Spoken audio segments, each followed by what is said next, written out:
How does a false leptin report make us fat? Well, unfortunately, a false leptin report can make us fat in a number of ways, and it can make us fat and overeating. It can make us fat when we're undereating. It can make us get stuck on our diet at a plateau, and then we keep trying to lower and lower to get that last 20 pounds off. And then we get into what I call leptin hell, which is you really aren't going to be losing much more weight, but as soon as you eat anything, your weight just booms right back again. So leptin can make us fat in a number of ways because it influences the brain's decisions about what's going to be done to influence the current fat supply. So we need to have some idea about why the leptin report could be wrong and why it might take a long time, and you need to have patience in order to make your leptin report more accurate.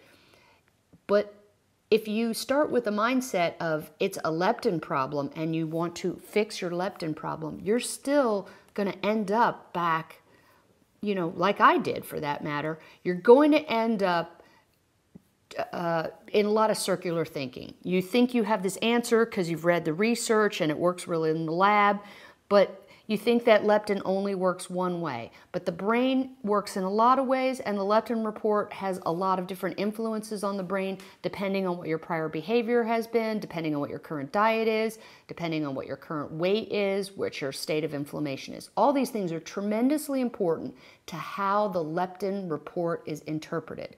So we have two problems here. We might have a false leptin report, but we can also have a false interpretation of the leptin report, or we can have a false leptin report. We could have a true leptin report. We could have a true and accurate interpretation of the leptin report, but we could have what I call the brain being in revenge mode, where you have the wrong goals, which was your goal was you don't want to be fat, but your brain's goal is that you need to be fat for some other reason. And if you set your willpower or your thinking brain against the unconscious part of your brain, then you will suffer and you will lose, because you can't think about what you're not thinking about. So your brain is always going to trump you in this way. So we have to set up our habitat and our habits so that we can build a trust relationship again, because all these things have to communicate and work with each other.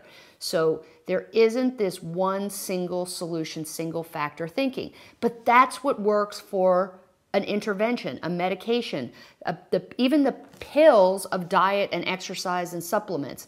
They affect one thing with no sense whatsoever that once they do that, then there's going to be a response to that that might be a backlash even worse than the situation that you were already in.